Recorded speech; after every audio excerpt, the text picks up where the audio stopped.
The voicemail came in at 3:13 in the morning. I know that sounds like the kind of detail people add later to make a story feel scarier, but I still have the screenshot. I still have the phone. I still have the message saved in 3 different places, even though every time I hear it, I wish I had deleted it the second it arrived. It was from my brother, Caleb. He had been missing for 9 days. And the voicemail was not old. It was not delayed. It was not some glitch from the phone company. Because in the message, my brother said my name. Then he whispered, "I'm in room 13. And after that, in the background, I heard someone softly knocking on a door. Not from outside. From inside the room with him. My name is Ethan Mercer. I grew up in a small town in eastern Kentucky, the kind of place where every road bends around hills, every gas station has the same 5 men sitting outside in the morning, and everybody knows your truck before they know your face. My brother Caleb was 2 years younger than me. He was the kind of person who made friends without trying. He had this easy smile, this warm voice, and a way of making even bad days feel like they could still turn around. I was the quiet one. Caleb was the light in every room. When we were kids, he was always running ahead of me, into the woods, across the creek, down old gravel roads our parents told us to stay away from. I spent half my childhood chasing him and the other half pulling him back from places he should never have gone. That did not change much when we became adults. Caleb worked as a freelance photographer, nothing fancy. Weddings, real estate listings, local festivals, church events. He made enough money to get by, but what he loved most was photographing abandoned places. Old schools, empty farmhouses, closed diners, rusted gas stations, places people forgot about. He said abandoned buildings were honest. They did not pretend to be anything anymore. I never liked that. I always felt like some places are empty for a reason. The last time I saw him was on a rainy Friday evening in November. He came by my house with a paper bag full of gas station coffee and 2 breakfast sandwiches, even though it was almost dark. He looked tired but excited. That was always a dangerous combination with Caleb. He told me he had found something interesting about an old motel about 40 minutes outside town, near a stretch of road called Blackpin Highway. I knew the place before he even said the name. The Hollow Creek Motor Lodge. Everybody around here knew it. It had been closed since the late 90s. It sat half-hidden behind pine trees and weeds, just off the old highway that almost nobody used anymore after the new bypass opened. When we were teenagers, kids used to dare each other to drive out there at night and shine headlights through the office window. There were stories about that motel. Not real stories, exactly. Just small-town rumors that grew legs over the years. People said the owner went crazy. People said a guest vanished. People said one room was sealed shut. People said you could hear a phone ringing inside even though the power had been cut for decades. I never believed most of it. But I still never went near the place. Caleb put his coffee on my kitchen counter and smiled at me like he had just won something. "Room 13, he said. I remember laughing because I thought he was joking.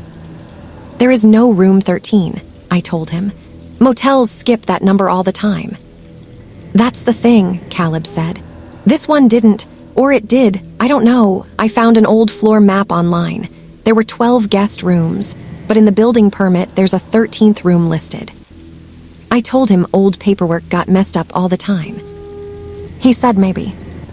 Then he pulled out his phone and showed me photos of the motel. They were daytime pictures, gray sky, wet pavement, rows of cracked doors under a sagging roof. The motel sign was still standing, but half the letters were gone, so it only read Hollow C. Ikmoto. Something about the pictures made my stomach feel heavy. Maybe it was how quiet the place looked. Maybe it was the way the doors all faced the parking lot like closed eyes. Or maybe it was the last picture he showed me. It was a picture of one motel room door, taken from a distance. The number plate was dirty and bent. It looked like room 12. But in the corner of the image, behind the office building, There was another door almost hidden in shadow. No number. No window. Just a dark red door under the old roof line, where no room should have been. I told him not to go inside. He laughed at first, but then he saw my face and stopped. "Ethan," he said, "I'm just going to take pictures, daylight only, I'll be fine." I told him daylight did not make a bad place good. He said he would call me when he got there, and again when he left. That was Caleb's way of calming me down. He always promised contact, even when he knew he might forget. Before he left, he picked up his coffee and said something I keep replaying in my head. "If I find room 13, I'll send you proof." Those were the last words he said to me in person. The next morning, he texted me at 9:42. At Hollow Creek, place is creepy but perfect, taking exterior shots first. At 10:18, he sent another text. Found the office. There's still a guest register inside. Then at 10:44, he sent a photo. It showed an old motel front desk covered in dust. Behind the desk were small square mail slots for keys. Most were empty, but one slot had a key hanging inside it. The tag was faded yellow plastic. Written on it in black marker were the words, 13, do not rent. I called him immediately. He did not answer. I texted him, do not touch that key. No reply. At 11:07, he sent his last text. You need to hear this. There was no attachment. No audio file. No follow-up. Nothing. By noon, I was worried. By 3, I was driving to Hollow Creek with my phone mounted on the dashboard and my hands gripping the wheel too hard. The road out there felt longer than I remembered. The sky was low and gray, and the trees leaned over the highway like they were trying to hide it. Rain tapped against my windshield in soft, nervous bursts. When I reached the motel, Caleb's truck was still in the parking lot. That was the moment something inside me went cold. His camera bag was not in the truck. His phone was not there. The doors were locked. There was no sign of a struggle, no broken glass, no footprints I could clearly follow because the rain had washed everything smooth. I called his name. At first, I felt stupid. My voice sounded small in that empty parking lot. Caleb.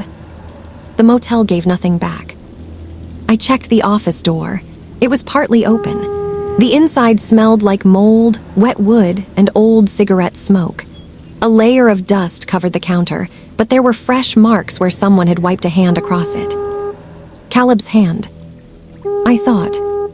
Behind the desk, the key slot for room 13 was empty.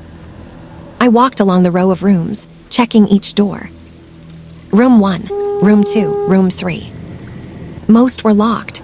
A few were open, showing ruined mattresses, peeling wallpaper, and old televisions with cracked screens. Water dripped from the ceiling in room 8. A bird had built a nest in room 10. Room 12 was at the far end of the main building. Beside it was a brick wall. No room 13. I went back to the office and searched behind it. That was where I found the red door. It was exactly like the one in Caleb's photo, hidden behind overgrown bushes and a leaning vending machine. The door had no number, but there were 4 nail holes where a plate might have been. The handle was cold. I still remember that. It was cold in a way metal should not have been, even in November. It felt like touching something that had been kept in a freezer. The door was locked. I called the police. By sunset, 2 deputies were there. They searched the motel, the woods, the creek bed behind the property, and the old road for nearly 3 hours. They brought flashlights and radios, and that calm official tone people use when they do not want to admit they are worried. They found Caleb's footprints in the office. They found some of his camera shots on a memory card inside his truck. They found the guest register, lying open on the front desk. But they did not find Caleb. And they did not open the red door. One deputy tried the handle, shrugged, and said it was probably a storage closet. I told him about the key. I told him Caleb had found it. I told him the key was gone. The deputy looked at the red door for a long moment, then wrote something in his notebook. He said they would come back with tools if they needed to. But they did not break it open that night. I still do not understand why. Maybe because the door looked too small to lead anywhere. Maybe because small-town police do not like damaging private property unless they have to.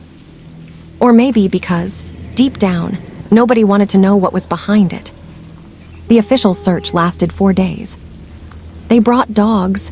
They brought volunteers. They checked security cameras at gas stations and traffic lights. They searched the banks of Hollow Creek. They interviewed the few people who lived near Blackpine Highway. Nothing. It was like Caleb stepped through the motel and out of the world. My mother stopped sleeping. My father drove the same roads every morning until his truck ran low on gas. I kept calling Caleb's phone, even though it went straight to voicemail. His voicemail greeting became torture. "Hey, it's Caleb. Leave a message unless you're Ethan, because he never leaves messages and just calls 6 more times." Then the beep. Then silence. By the 7th day, people started using careful words around us. They said, "When he comes home, less often." They said, "If you need anything, more often." I hated them for it, even though they meant well. On the 9th night, I was sitting in Caleb's apartment, looking through his hard drives and notebooks. The police had already taken what they needed, but they let us keep copies of his photos. His apartment smelled like coffee, camera cleaner, and the cedar candles he always bought but never lit. There were prints taped to his walls, abandoned barns, empty roads, church windows, a movie theater with no seats. I sat on his floor with his laptop in front of me, clicking through folders. Most of the Hollow Creek pictures were normal. The sign, the parking lot, the office, the row of doors. But near the end, I found a folder named Listen. Inside was one audio file. It was labeled Room Tone 13, WAV. My hands started shaking before I even opened it. I clicked play. For the first 10 seconds, there was only static. Then I heard Caleb breathing. Not scared yet, just close to the microphone. He whispered, "Testing audio, Hollow Creek Motor Lodge, back office area, possible room 13. There was a faint sound in the background. A low hum, like old fluorescent lights. But the motel had no power. Caleb whispered again. "Door is locked, I found the key, it fits." I heard metal scraping. Then a click. Then the sound changed. That is the only way I can describe it. The air in the recording changed. It became heavier, deeper, like he had stepped into a room where sound did not move right. Caleb breathed out. "Okay," he said quietly, "this is weird." There was a pause. Then he said, "There's a phone in here." I leaned closer to the laptop. I heard him take a few steps. Old carpet under his shoes. A small creak. Then Caleb said, "It's ringing." There was no ringing in the audio at first. Then I heard it. Very faint. A telephone bell. Not a cell phone tone, not a modern ringtone. An old motel phone. One ring. Silence. Another ring. Silence. Caleb gave a nervous laugh. No power, no line, and this thing is ringing. Then I heard a click. He had picked up the phone. For a long moment, there was nothing. Then a voice came through. It was distant and full of static. At first, I thought it was a woman crying. Then I realized it was saying Caleb's name. "Caleb." My brother did not speak. The voice said it again. "Caleb, tell Ethan." The audio crackled hard. I froze. Then the file ended. I sat there in his apartment, staring at the screen, unable to breathe properly. That was when my own phone rang. I almost dropped it. The screen said, "Caleb." I answered so fast, I barely touched the button. "Caleb."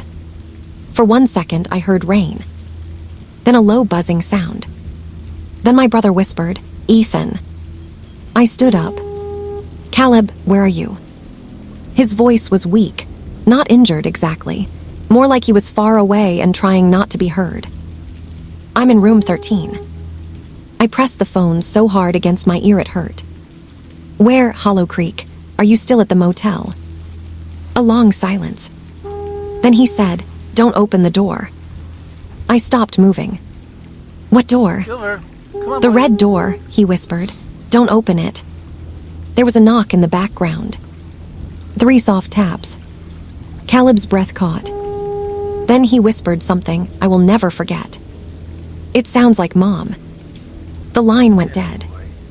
I called back immediately. Straight to voicemail. I called again and again until my phone battery was nearly gone. Nothing. Then at 3:13 in the morning, the voicemail appeared. I never heard the phone ring. It just showed up. 1 missed call. 1 new voicemail. From Caleb. I pressed play with my thumb trembling so hard I had to use both hands.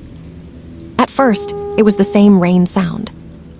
Then Caleb whispered my name. "Ethan, if you get this, don't believe the room." His voice cracked. It uses voices. It uses people you love. It waits until you answer. There was a scraping sound, like furniture being dragged across the floor. Then Caleb said, "I found the guest book. Room 13 was never a guest room. It was where they put the calls." He started breathing faster. The owner recorded people, guests, travelers, anyone who stayed alone. He had tapes, hundreds of them. He said voices don't die if you keep them playing. There was another knock. Closer. Then a woman's voice in the background said, very softly, "Caleb, sweetheart, open the door." It sounded like our mother. Exactly like her. But our mother was home, asleep, 40 minutes away. Caleb whispered, "That's not her." The knocking came again. This time it was louder. Then Caleb said, "Room 13 is not in the motel. It's behind it, under it. I don't know, the door doesn't go back to the same place." His voice became thin and panicked. "If you hear me call again, don't come alone. Don't answer if I say I'm safe. Don't." The audio cut to static. Then, at the very end, after a long silence, another voice whispered into the phone. It sounded like Caleb. But it was not Caleb. It said, "Ethan, bring the key." That was the whole message. I played it 6 times before sunrise. By morning, I had shown it to my parents, the deputies, and anyone else who would listen. The deputies took it seriously at first. I could see it in their faces. The mention of recordings, hidden rooms, old guest tapes, that sounded like evidence. They finally went back to Hollow Creek with a warrant and tools. This time I went with them. I stood in the parking lot while they cut through the bushes behind the office. The sky was bright, but the motel still looked dark. The rain had stopped, yet every window seemed wet from the inside. A deputy used a crowbar on the red door. It did not move. Another tried bolt cutters on the handle. The metal would not break. Finally, they brought in a portable saw. The saw screamed against the lock for 2 full minutes. Then the blade snapped. The deputy cursed and stepped back, holding up the broken piece like he could not understand it. The lock did not even have a scratch. That was when an old man stepped out of the trees across the road. He wore a brown coat and a hat pulled low over his eyes. Silver. He had a white beard and a slow, Come on, boy. careful walk. I recognized him, though I had not seen him in years. His name was Raymond Pike. He had owned a repair shop near Blackpine before the bypass killed most of the businesses out there. People said he knew everything about the old road. He looked at the deputies, then at the red door, then at me. "You shouldn't be messing with that," he said. One deputy asked him if he knew something about the motel. Raymond did not answer right away. He stared at the door like it might hear him. Then he said, "That room doesn't open for tools." I stepped toward him. "My brother is missing." Raymond looked at me then, and his expression changed. It was not pity. It was recognition. "Caleb," he said. I felt my throat close. You know where he is?" Raymond shook his head. "No, but I know what took him." The deputies did not like that. They asked for his full name, where he lived, what he meant. He ignored most of their questions and looked only at me.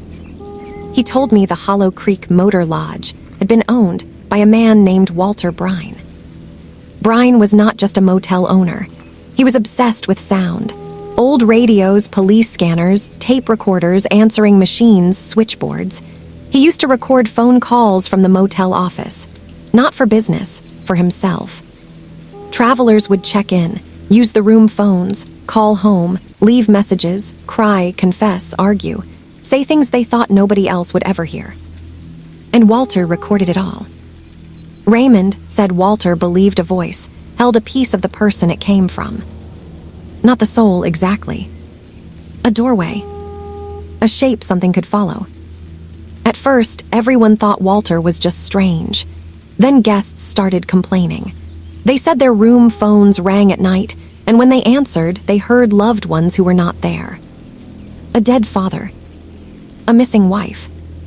A child's voice from home, asking to be let in.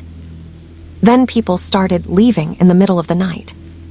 One man swore he heard his own voice on the phone, begging from the room next door. Another guest said someone knocked from inside her bathroom mirror.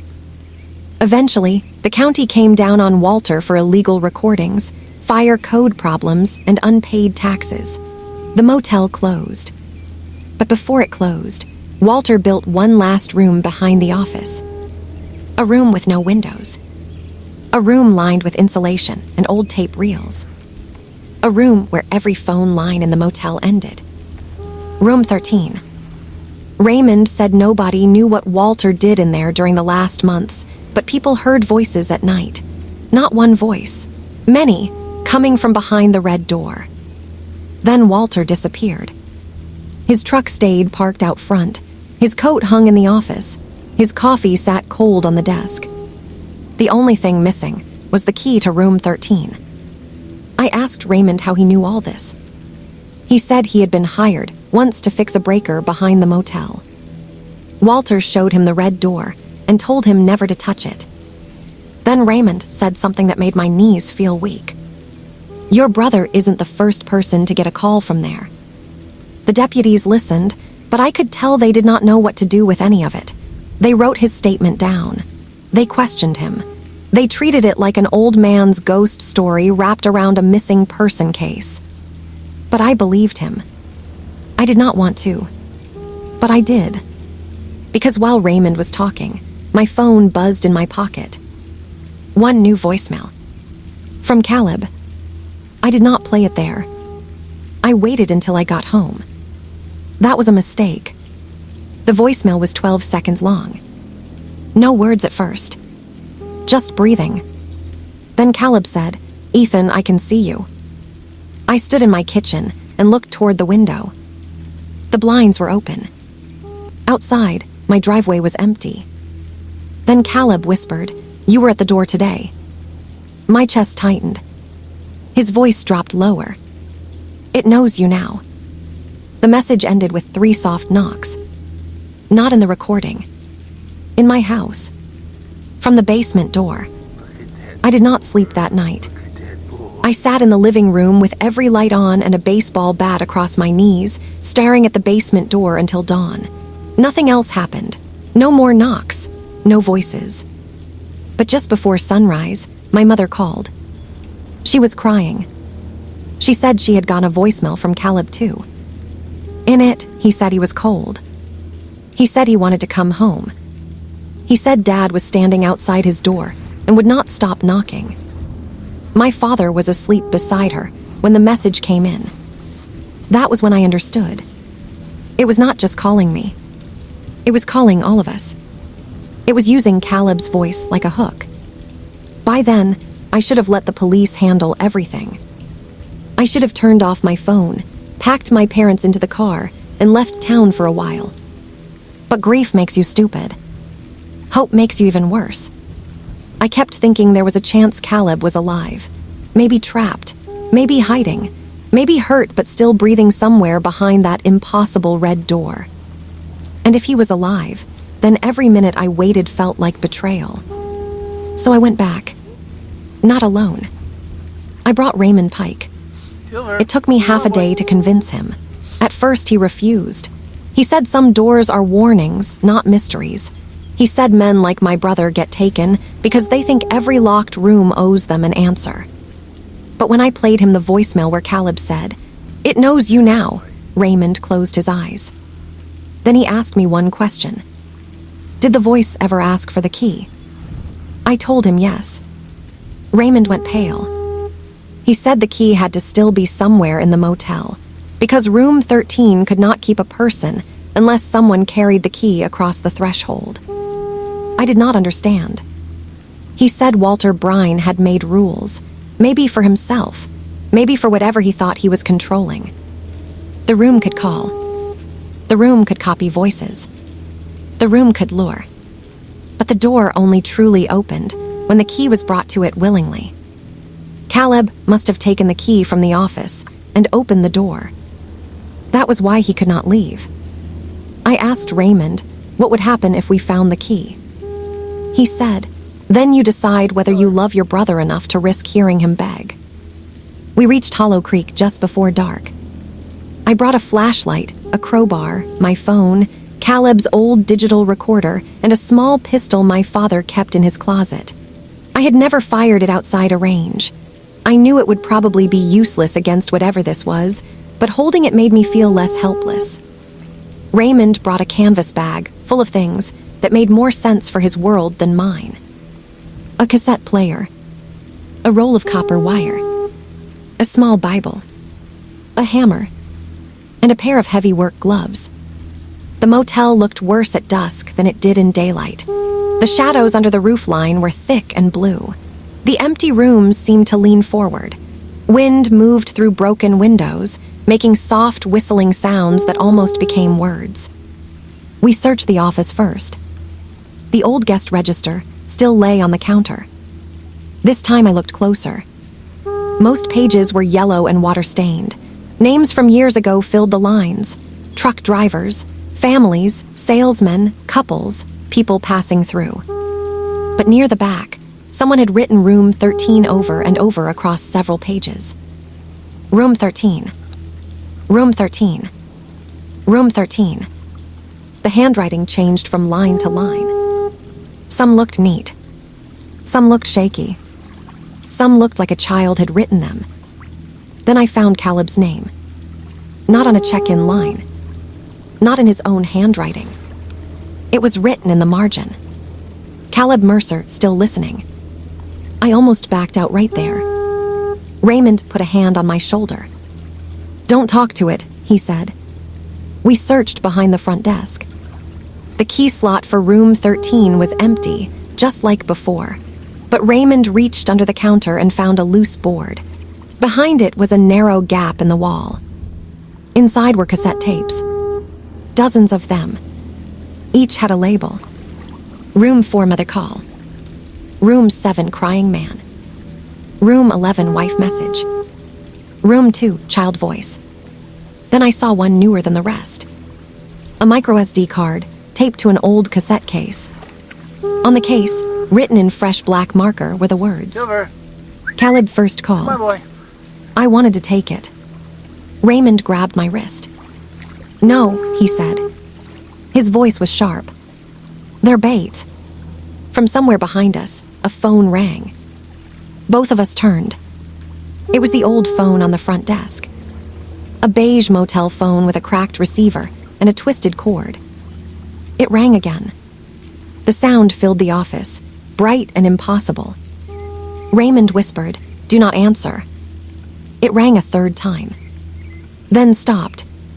A second later, my cell phone lit up. Caleb calling. I stared at his name. Raymond shook his head. I let it ring. The call ended. Then a voicemail appeared. I did not play it. The motel phone rang again. This time, a voice came from the receiver even though nobody had picked it up. "Ethan." It was Caleb. He sounded like he was standing just down the hall. "Ethan, please." I pressed my hands over my ears. Raymond started wrapping copper wire around the base of the phone, muttering something under his breath. I could still hear Caleb through my hands. "It's dark in here."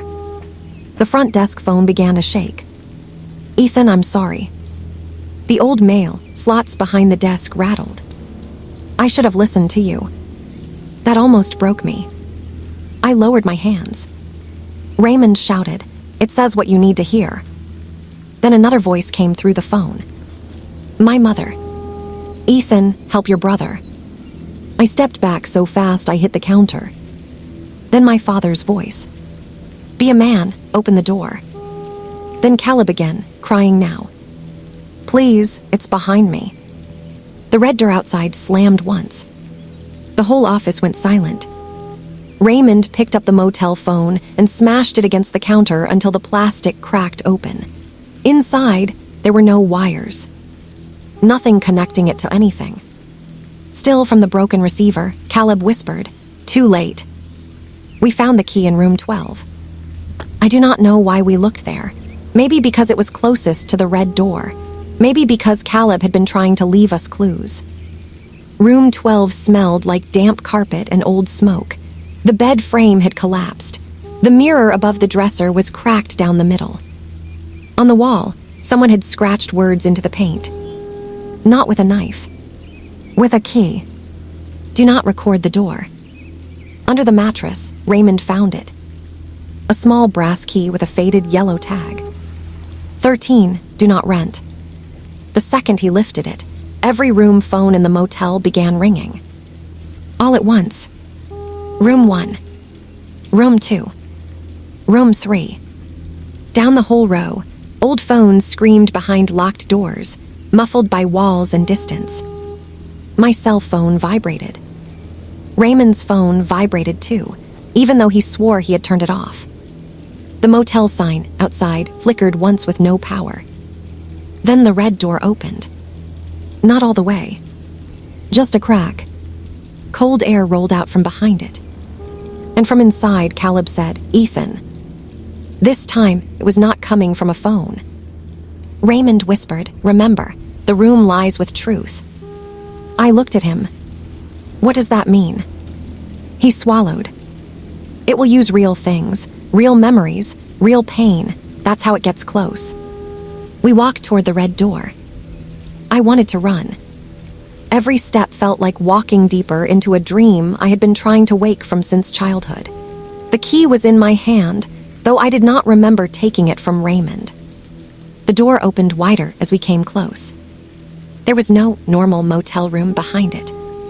There should have been a small storage area, maybe a closet, maybe the back of the office. Instead, there was a hallway. Long, narrow, and dark. The wallpaper was old and brown with faded flowers. The carpet was red. Along the walls were doors, each with brass numbers. Every door had the same number. Raymond's breathing became loud. "That wasn't here before," he whispered. From deep in the hallway, a phone rang. One ring. Silence. Another ring. Silence. Then Caleb called out, "Ethan, I'm at the end." I stepped inside. Raymond grabbed my arm, but I pulled free. The air in the hallway was freezing. My flashlight beam seemed weak, like the darkness was drinking it. The doors on either side were closed, but behind them I could hear voices. A woman praying. A man laughing softly. A child humming. Someone repeating a phone number over and over. And under all of it, tape machines clicking. Raymond stayed close behind me. "Don't open any doors," he said. We passed the first room 13. From behind it, my mother said, "Ethan, I'm scared." We kept walking. Behind the next door, Caleb said, "I'm right here." We kept walking. Behind the next, my own voice whispered, "Turn around." That almost made me stop. At the end of the hallway was one door. Red. The same red door, but smaller. The brass tag on it said 13. My phone buzzed. One new voicemail. I did not look at it. Come on, boy. Caleb spoke from behind the door. "Ethan, I need the key." His voice sounded so close. I could hear him breathing. I could hear his hand press against the other side of the door. I raised the key. Raymond whispered, "Ask him something only he knows." So I did. I asked, "What did you call me when we were kids?" Silence. Then Caleb laughed softly. "Captain." That was right. When we were little, Caleb called me Captain because I always made rules when we played in the woods. My eyes filled with tears. I put the key in the lock. Raymond grabbed my shoulder. "Wait." But I turned it.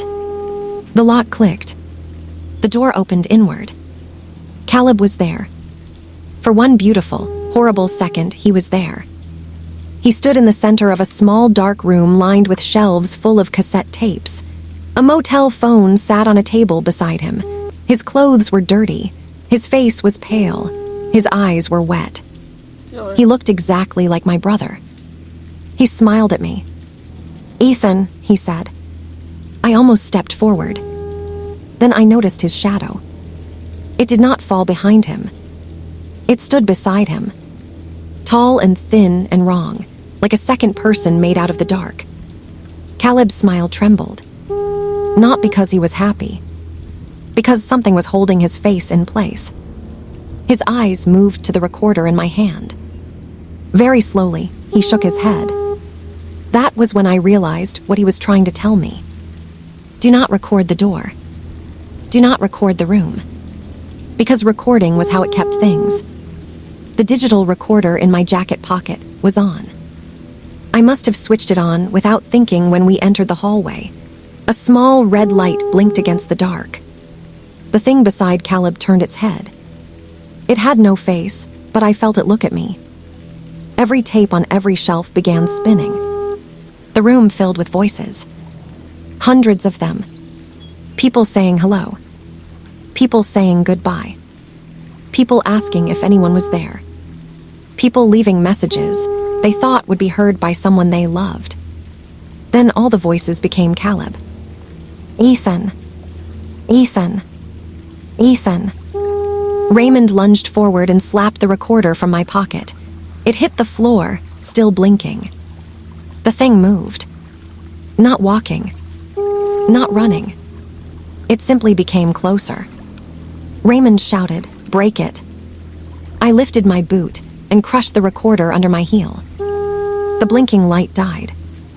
The room screamed. That is the only word I have for it. The walls screamed. The tapes screamed. The motel phone screamed. The hallway behind us stretched and twisted like something alive. Caleb fell to his knees. For the first time, his voice sounded real. "Run," he said. I reached for him. He grabbed my hand. His skin was ice cold.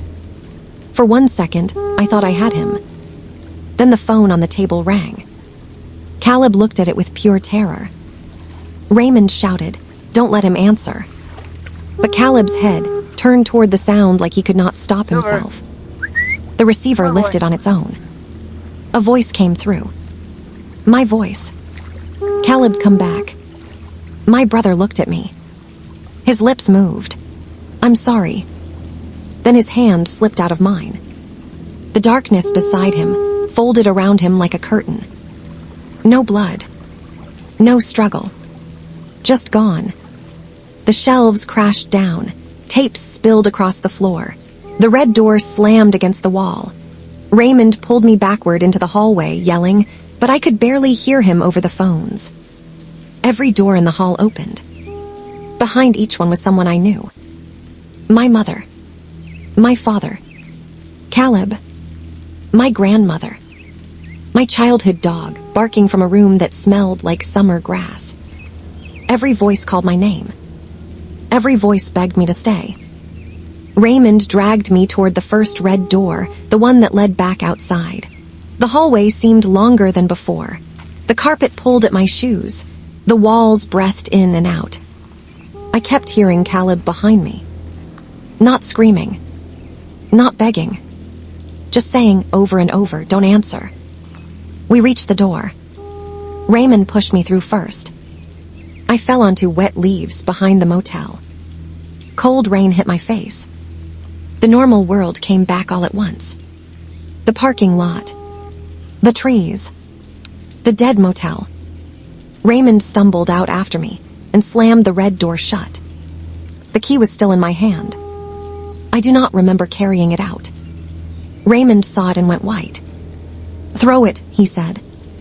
I did not move. "Throw it." The phones inside the motel started ringing again. I threw the key into Hollow Creek as hard as I could. We heard it hit the water. The ringing stopped. For 3 weeks after that, no calls came. No voicemails. No strange knocks. The police found no hallway behind the red door. When they finally managed to open it 2 days later, it was just a small empty storage room with concrete walls. No tapes, no phone, no Caleb. They said grief had caused me to imagine things. They said Raymond was an unreliable witness because of his age. They said maybe Caleb had staged something and left. But they did not explain the audio files. They did not explain the voicemail. They did not explain how my mother, father, Raymond, and I all received calls from a phone that had no service. Caleb was declared missing. Not dead. Missing. That word still sits in our family like an open door. My parents moved away the following spring. I stayed. I do not know why. Maybe because leaving felt like giving up on him. Maybe because some part of me was still listening. A year passed. Then, too, the motel was finally demolished after a storm damaged the roof. They tore it down on a Monday morning in July. I watched from across the road as machines crushed the office, the rooms, the sign, everything. When the red door came down, the excavator stalled. The engine died. Every worker's phone rang at the same time. Nobody answered. After a few minutes, the machines started again. By sunset, Hollow Creek Motor Lodge was just a flat patch of mud and broken brick. I thought that would be the end. I really did. Then, last November, on the anniversary of Caleb's disappearance, I received a package in the mail. No return address. Inside was a yellow motel key tag. Not the key. Just the tag. 13, do not rent. There was also a small cassette tape. I do not own a cassette player anymore. Almost nobody does. But Raymond had left me his old one before he passed away the previous winter. I should have burned the tape. I know that now. But when someone you love disappears, hope never fully dies. It just becomes something sick that lives quietly in your chest. I put the tape in the player. Pressed play. For a few seconds, there was nothing. Then I heard Caleb. Not whispering this time. He sounded calm. Tired. Older somehow. "Ethan," he said, "I found a way to send this. I don't have long." I sat frozen at my kitchen table. He breathed in shakily. "It doesn't live in the motel. The motel was just where Walter built the first door. It lives in recordings, in saved voices, in messages people keep playing because they can't let go." The tape hissed. Then Caleb said, "Every time you played my voicemail, it heard you." My stomach turned. Every copy, every backup, every file. "Ethan, you have to delete them." A tear ran down my face before I realized I was crying. Caleb's voice softened. "But I know you won't, because I wouldn't either." There was a pause. Then 3 soft knocks. Caleb whispered, "It found another room." The tape clicked. I waited. Then my phone lit up on the table. 1 new voicemail. Unknown number. The timestamp was 3:13 a.m. I looked at the clock on the wall. It was only 9:47 p.m. My hands went numb. The voicemail began playing by itself. At first, there was static. Then rain. Then the old motel phone ringing. And then Caleb's voice whispered, "Ethan, I'm not in room 13 anymore." A door creaked. A low breath filled the speaker. Then my brother said, "I'm in your basement." From below my kitchen floor, something knocked 3 times. I have never gone down there. Not since that night. I moved out the next morning and never returned to that house. I sold it cheap to a man from another county who said he did not believe in ghost stories. I did not argue with him. I just handed him the keys and told him the basement door sticks sometimes. He laughed. 2 months later, he called me. I do not know how he got my number. He asked if the house used to have a room 13. I hung up and blocked him. But blocking numbers does not matter anymore.